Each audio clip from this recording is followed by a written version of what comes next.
प्रभात खबर की ओर से आपका अभिवादन। मैं हूं अजय कुमार और आप देख रहे हैं चुनाव से जुड़ी रोचक कहानियों का हमारा यह चौथा एपिसोड।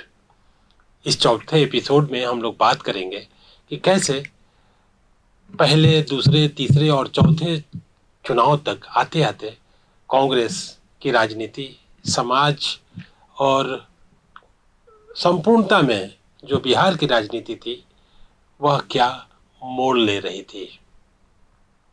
हम लोगों ने इसके पहले बात की थी आज़ादी से पहले दो चुनाव हुए थे 1937 और 46 में, उसके बारे में, और आज़ादी के बाद हुए 52 के पहले आम चुनाव की भी हम लोगों ने चर्चा की है। अब इस एपिसोड में, इस चौथे एपिसोड में हम लोग समझने की कोशिश करते हैं कि कांग्रेस के अंदर किस तरह की राजनीति चल रही थी और सामाजिक स्तर पर जो राजनीति थी उसने कांग्रेस को किस तरह प्रभावित किया। तो हम लोगों ने देखा कि किस तरह से जो राजनीति थी वो बदल रही थी और बिहार में पहली बार तीन प्रमुख पिछड़ी जातियों, यादव, कुर्मी और कुशवाहा, को एक साथ मंत्री बनने का मौका मिला था। ये 1962 के चुनाव के बाद ये नेता थे जिनको पहली बार कैबिनेट मंत्री बनने का मौका मिला था। उनका नाम था राम लखन सिंह यादव, वीरचंद पटेल और सुमित्रा देवी। 2 अक्टूबर 1963 को केबी साहब मंत्रिमंडल बना था और इतिहास में पहली बार इन तीन पिछड़ी जाति के नेताओं को कैबिनेट में मंत्री बनाया गया था। इसके पहले 1952 में बने मंत्रिमंडल में पिछड़े वर्ग के 2 प्रतिनिधियों को राज्य मंत्री के तौर पर शामिल किया गया था। इनमें एक थे मधेपुरा के शिवनंदन प्रसाद मंडल और नालंदा के देवशरण सिंह। एक यादव थे और दूसरे कुर्मी। इसके पहले 1957 में वीरचंद पटेल को कैबिनेट मंत्री बनाया गया था। राज्य मंत्री बनाए गए पिछड़ी जाति के नेताओं में सहदेव महतो, दारोगा प्रसाद राय और तीसरे व्यक्ति जो शामिल थे उनका नाम था देव नारायण यादव। इस तरह वीरचंद पटेल 1957 से 62 तक एकमात्र पिछड़ों की जमात से कैबिनेट मंत्री थे। कांग्रेस की राजनीति इसके पहले तक उच्च जातियों के इर्द गिर्द घूम रही थी। यह पहला अवसर था जब केबी साहब ने 3 पिछड़ी जाति के नेताओं को अपनी कैबिनेट में जगह दी। सवाल यह उठता है कि यह बदलाव कैसे हुआ? क्या कांग्रेस को लीड कर रहे नेताओं का दिल बदल गया, या सामाजिक स्तर पर जो हलचल दिख रही थी, सामाजिक स्तर पर जो बदलाव के स्वर उभर रहे थे, यह उसका नतीजा था? यह जानना दिलचस्प होगा कि कांग्रेस में ये जो बदलाव हो रहे थे उसका कारण क्या था। दरअसल 1962 के चुनाव में कांग्रेस को बहुमत तो मिला पर उसकी सीटें काफी घट गईं। 1952 में 223 और 1957 के चुनाव में उसकी सीटें 210 थीं, जबकि 1962 के चुनाव में उसकी सीटें घटकर 185 हो गई थी। और इसी तरह से अगर हम लोग देखें तो उसके वोट परसेंटेज में तब तक मामूली गिरावट दर्ज की गई थी, लेकिन इतना भी नहीं कि वो जो आगे आने वाले चुनाव थे, जैसे 67 का चुनाव, उसमें बहुत बड़ी गिरावट होती है, जिसकी चर्चा हम लोग आगे के एपिसोड में करेंगे। तो उस चुनाव में 1962 के चुनाव में स्वतंत्र पार्टी को 50 सीटों पर कामयाबी मिली, तो प्रजा सोशलिस्ट पार्टी को 29 और सोशलिस्ट पार्टी को 7 सीटों पर जीत मिली थी। कम्युनिस्ट पार्टी की सीट 7 से बढ़कर 12 हो गई थी। ठीक इसके पहले के हालात की भी चर्चा कर लेते हैं।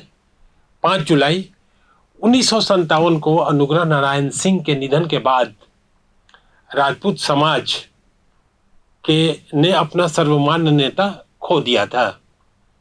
इस ग्रुप से गहरे जुड़े केबी सहाय को राजपूत समाज के लोग स्वीकार करने के लिए तैयार नहीं थे। हालांकि बाद के एपिसोड में हम लोग चर्चा करेंगे कि कैसे छोटे साहब ने इनका समर्थन किया। ऐसे में अनुग्रह बाबू के पुत्र सत्येंद्र नारायण सिंह यानी छोटे साहब की पेशबंदी की गई। राज्य की सत्ता पर पकड़ बनाए रखने वाले भूमिहार समाज के खिलाफ की ताकतें विनोदानंद झा के करीब जुटने लगी थीं, या हम लोग यूं कह सकते हैं कि वह शक्तियां विनोदानंद झा के करीब गोलबंद होने लगी थी। श्री कृष्ण सिंह के निधन के बाद 1961 के फरवरी महीने में कांग्रेस विधायक दल के नेता के चुनाव में विनोदानंद झा ने महेश प्रसाद सिंह को शिकस्त दी थी और इस तरह बिहार में पहली बार विनोदानंद झा के रूप में ब्राह्मण समाज से आने वाले व्यक्ति के साथ व्यक्ति के हाथ में सत्ता की कमान आई थी। अब आता है 1963 का समय। ठीक इससे पहले हुए विधानसभा चुनाव के बाद विनोदानंद झा के नेतृत्व में कांग्रेस की सरकार बन गई थी। उस सरकार में केबी सहाय को शामिल नहीं किया गया था। इस तरह दोनों नेताओं के बीच टकराव आगे के सालों में भी न सिर्फ चलता रहा बल्कि वह तीखा होता गया। इस बीच कामराज योजना, कांग्रेस के भीतर कामराज योजना की चर्चा काफी होती है। तो एक पद एक सिद्धांत का मामला था ये, और इस योजना को लागू किया गया था। इसके तहत विनोदानंद झा को मुख्यमंत्री की कुर्सी छोड़नी पड़ी। अब सरकार चलाने के लिए नए नेता का चुनाव करना था। केबी सहाय के सामने पहली बार पिछड़ी जाति के किसी नेता ने विधायक दल के नेता पद के लिए अपनी दावेदारी जताई थी। ये नेता कौन थे? ये थे वीरचंद पटेल, जिन्हें बिहार की राजनीति में बीरू बाबू के रूप में या नाम से भी जाना जाता है। अब यह समझने की कोशिश करते हैं कि कांग्रेस के अंदर ये जो बदलाव हो रहे थे उसके कारण क्या थे। वास्तव में सामाजिक स्तर पर पिछड़ी जातियों का उच्च तबका, जो खुशहाल तबका था, जो जोतदार तबका था, वह समाजवादी राजनीति की धूरी बनता जा रहा था। यहाँ जानना बहुत दिलचस्प होगा कि 1934 के जिला बोर्ड के चुनावों के दौरान कांग्रेस नेतृत्व ने जब पिछड़े वर्ग से आने वाले नेताओं को टिकट नहीं दिया तो उन्होंने शाहाबाद के इलाके में त्रिवेणी संघ की स्थापना की थी। इस संघ में 3 प्रमुख जातियां जो पिछड़ी जाति से आती थीं वो थी यादव, कुर्मी और कुशवाहा। इस घटनाक्रम पर हम अलग से बात करेंगे कि त्रिवेणी संघ का कैसे उदय होता है और उसकी क्या उसका प्रभाव रहा बिहार की राजनीति पर। फिलहाल आते हैं कि आज़ादी के पहले आम चुनाव के बाद तीसरे चुनाव तक कांग्रेस की घटती ताकत के पीछे सामाजिक स्तर पर पैदा ले रही आकांक्षाओं को पार्टी का नेतृत्व समझने में कैसे विफल रहा। समाजवादी राजनीति अपनी जगह बनाने की जद्दोजहद कर रही थी।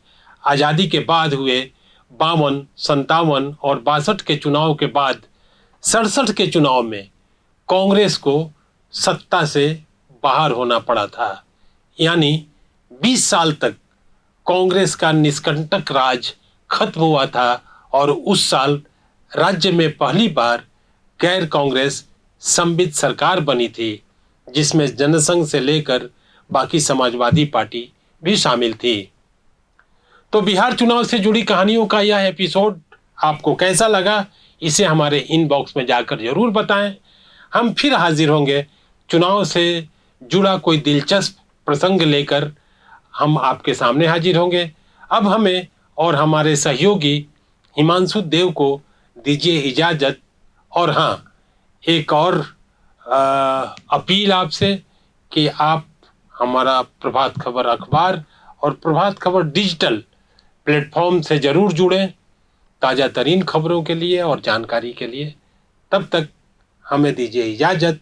बहुत बहुत धन्यवाद। नमस्कार। प्रभातखबर.com, विश्वास वही, रफ्तार नहीं।